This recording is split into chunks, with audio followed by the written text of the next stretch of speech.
So I've got a question for you.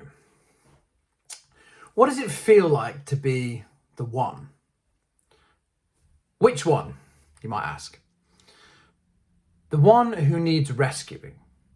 The one who feels utterly lost. The one who feels confused and alone. What does it feel like to be that one?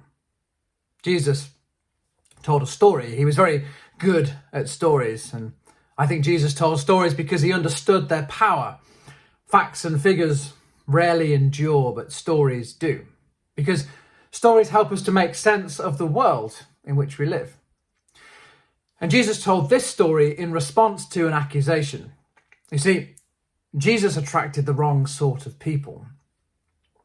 Undesirable folk. Those who didn't have it all together. Those whose lives were not perfect. Those who got up to dodgy things behind closed doors. Those who were a bit of a mess. The sort of people that you might avoid making eye contact with if you saw them in the street. But for some reason, Jesus attracted them in droves. They were interested in him. They wanted to hear what he had to say. They wanted to spend time with him. And the problem was that Jesus wanted to spend time with them too, which was an issue for the religious leaders of the day, because for them, faithfulness to God was all about separating yourself from the world and people who didn't think like you, especially those who were a bit of a mess, those who were unclean, those with different political or theological ideas. And so in Luke 15, we read that the tax collectors and sinners were all gathering around to hear Jesus.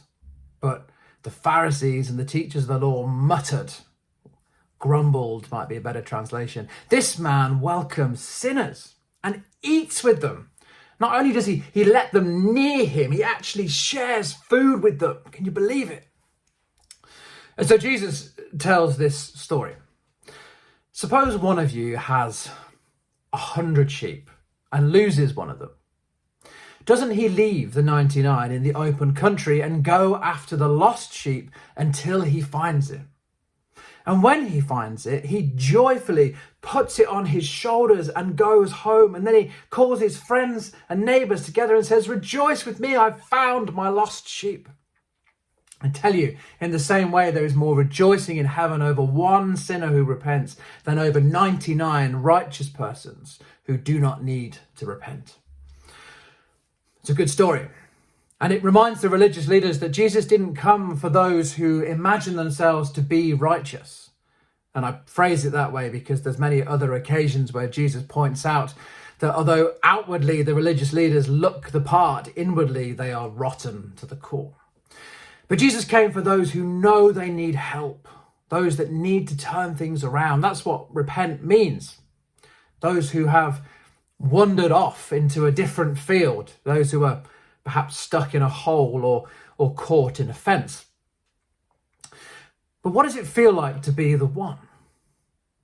Imagine for a moment that you were that sheep, the distress you must have felt as you came to realize that you were all alone, that you'd been separated from your family and friends. Perhaps you didn't intend to wander this far. You thought, I'll just see what's round the next corner, and one thing led to another, and suddenly you'd lost sight of home. Perhaps you began to wonder if anyone would actually find you.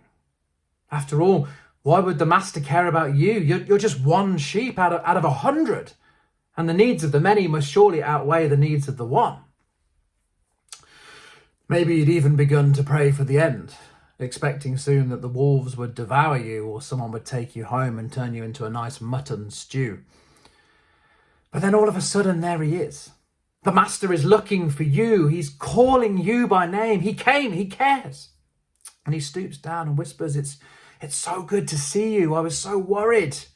And he picks you up and puts you on his shoulders and carries you all the way home. And he isn't embarrassed or ashamed. He loves you and he smiles and sings. And then he calls his friends together and says, let's celebrate. And you have a feast and there's cake for everyone. Assuming that is that sheep can eat cake. What did it feel like to be the one? Now, obviously you're not a sheep, and I'm sure your emotions are at least a little more complex, but of course the story isn't really about sheep, is it? It's about us. And this story, it highlights one of my favourite things about Jesus, which is his ability to notice the one. If you read the Gospels, you'll notice that on many occasions, Jesus' focus, it shifts from the crowd to the individual. Because you don't have to be on your own to feel alone. It's entirely possible to feel lost in a crowd. Jesus noticed Zacchaeus in a crowd. He noticed the grieving widow in a crowd. He noticed the woman who had been suffering and bleeding for 12 years in a crowd. He noticed the man with the withered hand and the disabled woman in packed out synagogues, because Jesus was always on the lookout for the one that needed encouragement, the one that needed healing, be it physically or verbally, the one that needed rescue, salvation, peace, hope, love, joy.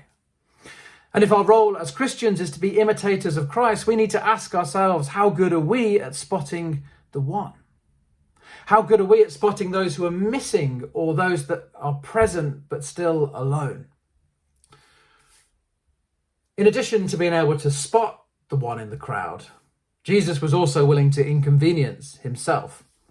He was willing to leave the 99 in pursuit of the one. And often his actions would get him in trouble with those who thought he should have a different agenda. When he healed on the Sabbath, he was chastised by the religious leaders. When he went into the homes of sinners and tax collectors and shared food with them, he was gossiped about. They whispered behind his back, "What's he doing? Why is he spending time with them? Doesn't he know what they do for a living? Doesn't he know what they've done? For shame, Jesus, for shame." But Jesus didn't care what others thought about him. He was willing to look beyond himself to the needs of others. I think many of us go through life believing that we are the stars of our own reality TV shows, the lead actor in a play that's all about us, the headline act, so to speak, and everybody else is just a supporting player. Sure, some are more important than others, but essentially they're there to prop up the lead. And I suspect that hasn't been helped much by social media, which is essentially a 24/7 showcase of our lives, there to demonstrate to the world how important and wonderful we are, how happy and fulfilled our lives are, how everyone should like, follow and retweet us because we matter more than anyone else. And don't get me wrong, I think self-care and self-love are essential. I think we should all be able to look in the mirror and say, what a wonderful creation I am, beloved by God. But if we're so invested in ourselves that we have no time for others, then we're not doing a good job of imitating Christ. One of my favourite stories of Jesus is when he was leaving Jericho on his way to Jerusalem. And this was near the end of his ministry. Jesus knew that he was soon going to die. And he had his disciples and a great crowd with him, and he must have been so focused on what lay ahead, the heavy task before him. And as he was leaving the city, a blind man calls out, "Jesus, have pity on me." And the crowd shush him. They say, "Don't bother Jesus, he's busy. Shh." But the text says that Jesus stopped and called him over. Jesus stopped.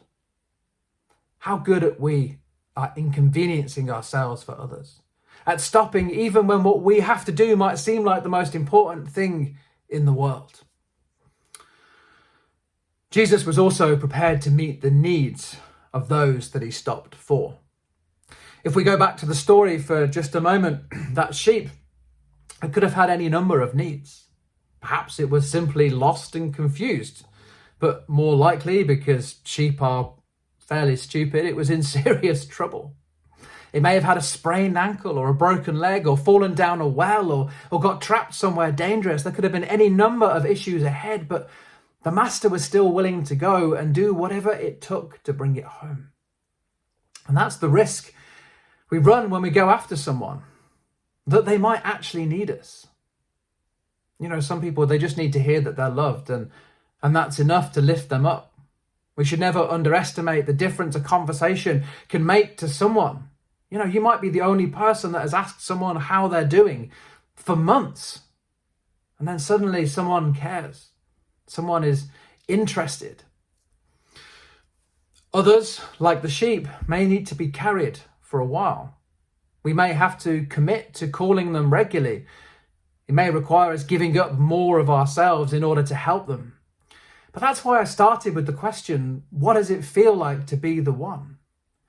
Because when you know what it's like to be spotted in a crowd, to be spoken to be heard and loved in return, you know the value of giving that gift to others. Didn't Jesus say that we are to love our neighbours as ourselves? And didn't Jesus define our neighbour as anyone who has need? And so the challenge I have for you is this. Are you willing to leave the 99 things that you think you need to do or people you think you need to please in order to go after the one? Are you willing to look for the one that might be lost, even in the crowd? Are you willing to inconvenience yourself, to de-center yourself, even at the risk of personal cost? And are you willing to be there for those that you open yourselves up to? If you've ever been the one, you'll know what that feels like.